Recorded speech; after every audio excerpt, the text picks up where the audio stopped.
I wonder if the government has made a decision about the level of charging for statutory child maintenance collection services. Have you come to any decision about that? There's two types of charging within the system that we've put forward. First is the upfront application charge, which we made an announcement during the Lord stage of the Welfare Reform Bill, now Act, that we would reduce the application fee from £100 to £20. That would be our recommendation. Could you repeat that? That we would reduce the application fee from £100 to £20, that would be our recommended level. In terms of the other costs or the other charges involved, which is the ongoing collection charges, we have not yet made a decision on that. We set out in the Green Paper figures around 7 to 12% for parents with care and 15 to 20% for non-resident parents. We are still considering those levels of charging. We anticipate having a consultation later in the year, and indeed there would be further debate in Parliament around charging the regulations around That's helpful. That was my second part of the question. So it will come back to Parliament towards the end of the year? After consultation, yes. Lovely. Thank you. Thank you very much. My next question, Minister, then, is in relation to the liability for the charging.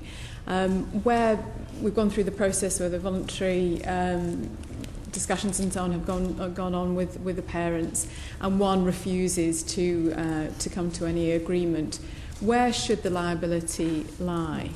I think this is a very difficult question. It's something that we have thought about for a great deal of time, and indeed we've talked to a lot of the organisations who support lone parents and indeed support families to make sure that we come up with the right answer. I think the premise on which we're operating is that we need to incentivise both parents to work together, and that really is whether that's within the statutory system or outside of the statutory system. By having parents to work together, whether it's on financial issues or anything else, it's really only going to be by working in that way can we ensure that children get the right sort of support they need through their childhood. So that's the starting point. If we were to only charge one party, either the non-resident parent or the parent with care, then we're really undermining that very premise that we need people to work together. There would be no incentive for people to work together if we didn't have charging on both sides. But we understand the financial constraints within which everybody works, but particularly lone parents. So absolutely our intention would be that the larger share of those charges would fall on the non-resident parent, and that at every single point in time there would always be open to parents a zero-cost option for setting up an arrangement and also for maintaining that arrangement outside of the statutory service. It would only be charging that would come into play if people felt that they required the tough enforcement measures that the statutory system would have. For the non-resident parent, it is a premium on top. Yes. So if the non-resident parent is due to pay £100, they would pay £115 or £120. So that's on top. That doesn't take anything out of the child maintenance amount. It's the parent with care where the percentage between 7 and 12 would come out of that maintenance. So actually it's just one of the non-resident parents is on top.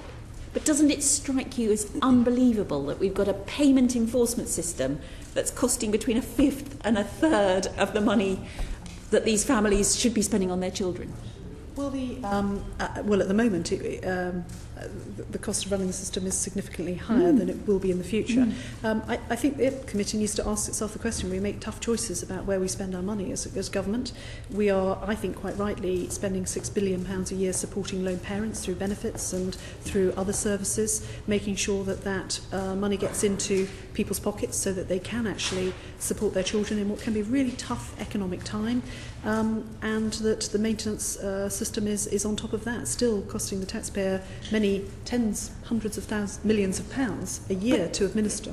There must be cheaper ways to get these payments between these two people, that perhaps to do with payroll deductions, perhaps to do with credit cards, even probably bailiffs would be cheaper than this. To be clear, if you separate the fees and the charging, that's one element, and I leave it to get people to have a reflection point about can they come to family-based arrangements.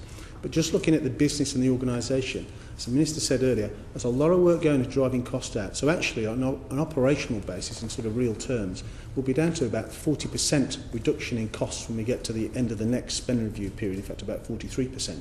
This spending review period will have taken a third out. So actually, driving the cost down of the organisation is also part of change, part of this reform, part of the change programme.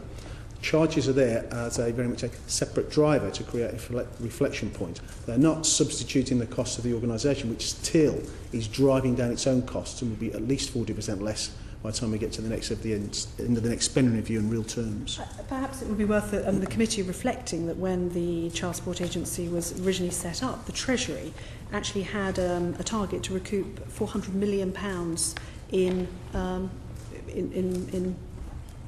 payments I would anticipate to offset the costs of setting it up, although it wasn't clear in the report that I was reading. This is a very expensive way of moving money between parents. It costs 40p for every pound that we move around. That's why we believe it's absolutely right to be investing more money in family support services to help people make these arrangements themselves, and that more money then can be used in a proactive way to support families rather than simply paying for administration and bureaucracy.